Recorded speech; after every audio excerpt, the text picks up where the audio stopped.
बिस्मिल्लाहिर्रहमानिर्रहीम अस्सलाम वालेकुम। Welcome back to CSS Nexus। तो हम फिक्स प्रेपोजिशन कर रहे थे, तो चलिए शुरू करते हैं। 200 मोस्ट इम्पॉर्टेंट फिक्स प्रेपोजिशंस करनी है हमने, 40 करके करनी है। तो 40 हम पहले कर चुके हैं, आज नेक्स्ट 40 करने हैं। तो चलिए शुरू करते हैं। रेफ़र टू का मतलब होता है किसी चीज़ की तरफ आप रेफ़र करें, मेंशन करें, या किसी चीज़ के बारे में बात करें। मेंशन और speak about.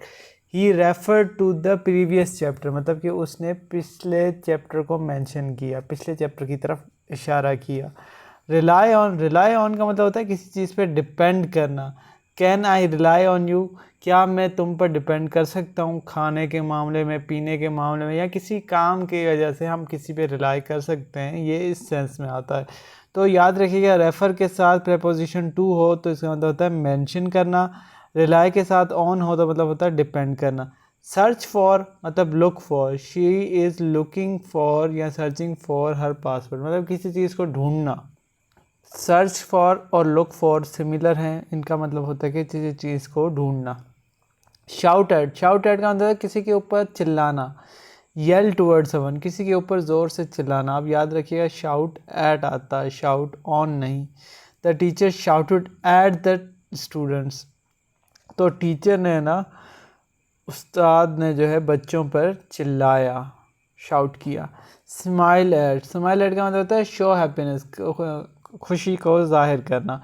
The baby smiled at me, जब बेबी मुस्कुराता है, खुश होकर मुस्कुराता है, तो उसे कहते हैं स्माइल एट करना। स्पीक टू मतलब किसी से बात करना, talk to. I spoke to my teacher yesterday, मैंने अपने टीचर से बात की येस्टरडे। सफ़र फ्रॉम किसी चीज़ से गुज़रना। एक्सपीरियंस पेन और प्रॉब्लम, किसी चीज़ से गुज़रना यानी फेस करना दर्द या problem. He suffers from the back pain, ठीक है, उसे कमर का दर्द है। टेक पार्ट इन, किसी चीज़ में हिस्सा लेना। Join actively, I took part in the debate. तो बहुत सारे बच्चे क्वेश्चन करते हैं कि सर इसका हमें क्या फ़ायदा होगा। ये वन पेपर में आपसे पूछ लेते हैं। इसके अलावा अगर आप किसी कॉम्पिटिटिव एग्ज़ाम की तैयारी करते हैं तो उसमें भी प्रेपोजिशंस का पूछा जाता है, तो आपने सही प्रेपोजिशन पुट करनी होती है वहाँ पे। तो यहाँ से आपको हेल्प हो जाएगी उस चीज़ के लिए। नेक्स्ट है हमारे पास टॉक टू, मतलब किसी चीज़ से बात करना, किसी से बात करना। कन्वर्स विद समवन, किसी से बात करना। He talk to the manager about it, उसने मैनेजर से उस बारे में बात की। थिंक अबाउट का मतलब होता है किसी चीज़ के बारे में सोचना, कंसीडर करना, reflect on. Think about your future, अपने फ्यूचर के बारे में, अपने मुस्तकबिल के बारे में सोचो। थिंक ऑफ का मतलब होता है एक आइडिया होना, और थिंक अबाउट का मतलब होता है सोचना। I often think of my childhood, मैं अक्सर अपने बचपन के बारे में सोचता हूँ, आइडिया लगाता हूँ, गेस करता हूँ, ओपिनियन रखता हूँ। थ्रो टू हिट, किसी चीज़ को जब मारने के लिए हम करते हैं ना, लेट्स से बॉल फेंकते हैं किसी को मारने के लिए, तो उसके लिए हम यूज़ करते हैं throw at. He threw the ball at the wall, उसने बॉल दीवार की तरफ मारी। Throw to throw for someone to catch, किसी के पास फेंकना कि वो कैच करे, तो उसके लिए हम थ्रो टू यूज़ करते हैं और थ्रो एट यूज़ करते हैं किसी की चीज़ को मारने के लिए। तो अब ये दोनों सेंटेंस जो हैं, वर्ड्स जो हैं फिक्स प्रीपोजिशन में, आपने सेंटेंस की सेंस देख के फिर पुट करने हैं। She threw the ball to her friend, threw मतलब ताकि वो कैच कर ले, थ्रू एट मतलब मारने के लिए। ट्रांसलेट इनटू, कन्वर्ट करना किसी लैंग्वेज को। Translate this text into language English, sorry. आपने जब भी किसी चीज़ की ट्रांसलेशन करनी होती है, ट्रांसलेट टू नहीं आएगा, ट्रांसलेट इनटू, याद रखिएगा ये। वेट फॉर, स्टे अंटिल सम और समथिंग अराइव्स, किसी चीज़ का इंतज़ार करना कि जब तक वो आ जाए। I am waiting for the bus, मैं बस का इंतज़ार कर रहा हूँ।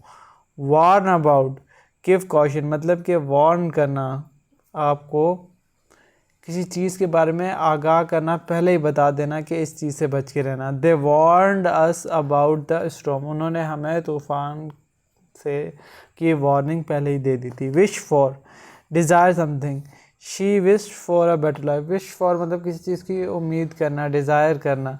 उसने विश की फॉर अ बेटर लाइफ, उसकी उम्मीद उसने की कि उसको एक खूबसूरत और ज़िंदगी, प्यारी ज़िंदगी मिले।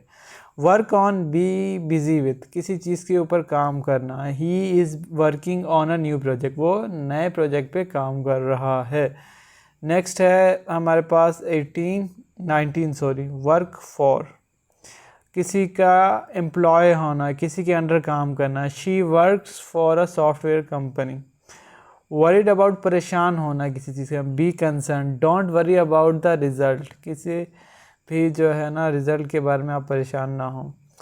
अपोलोजाइज टू मतलब माफ़ी मांगना। Say sorry to someone, I apologise to my friend, मैं अपने दोस्त से माफ़ी मांगता हूँ।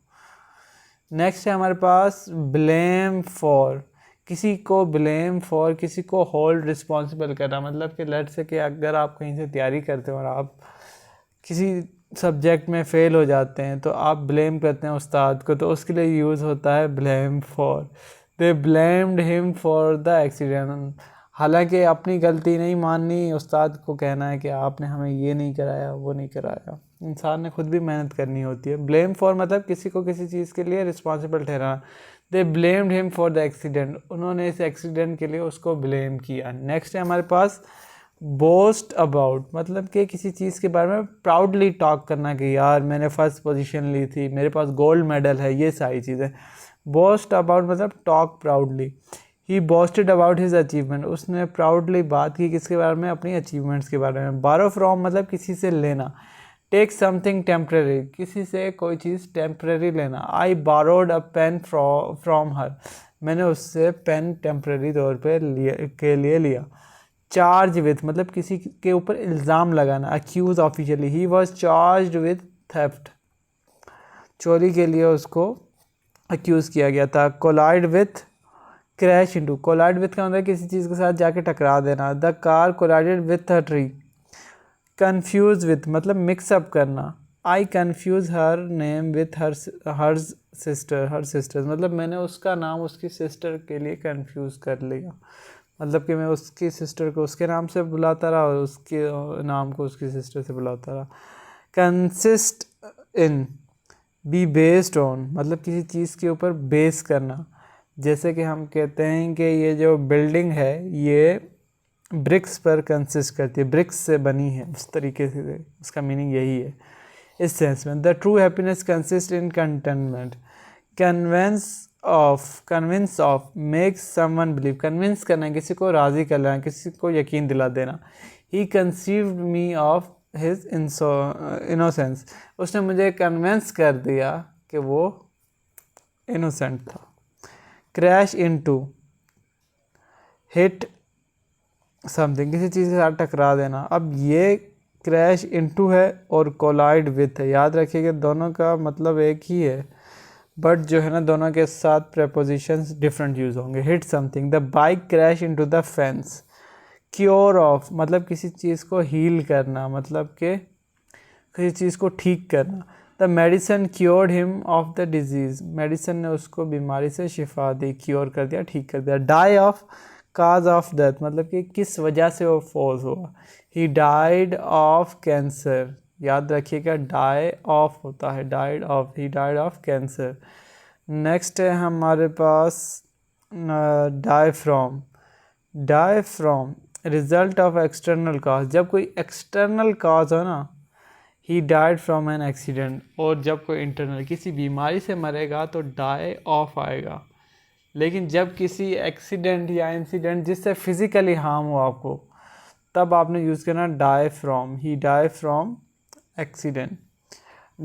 ड्रीम अबाउट मतलब किसी चीज़ के इमेजिन करना सोते हुए। Dream about flying last night, उसने रात को ख्वाब देखा कि वो जहाज़ में सफ़र कर रहा था। एस्केप फ्रॉम मतलब बचत कर लेना, अपनी किसी चीज़ से भाग जाना, get away. The prisoner escape from jail, prisoner जो है यानी जो कैदी था वो जेल से भाग गया। एक्सक्यूज़ फॉर मतलब पार्डन फॉर समथिंग, किसी चीज़ के लिए माफ़ी मांगना। एक्सक्यूज़ मी फॉर इंटरप्टिंग, मुझे माफ़ कीजिएगा इंटरप्ट करने, मैंने आपको इंटरप्ट किया। फ्राउन एट मतलब कि किसी चीज़ के ऊपर डिसअप्रूवल शो करना। She frowned at the noise, उसने डिसअप्रूवल शो किया कि यहाँ पे तो इतना शोर है। ग्रेजुएट फ्राम ये अक्सर यूज़ होता है कॉलेज और यूनिवर्सिटी के लिए। Finish school college, he graduated from Harvard, वो जो है ना हार्वर्ड यूनिवर्सिटी से ग्रेजुएट हुआ है। हाइड फ्रॉम मतलब कंसील वन सेल्फ, छुपा लेना, he hide from the police, वो पुलिस से छुप गया। Hope for, wish for something, किसी चीज़ के लिए उम्मीद रखना उसे कहते हैं hope for. We are hoping for the best, हमें अच्छे की उम्मीद है। होपफुली आज के लेक्चर आपको समझ आ गया होगा। मिलते हैं एक नई वीडियो के साथ, तब तक के लिए अल्लाह हाफिज़।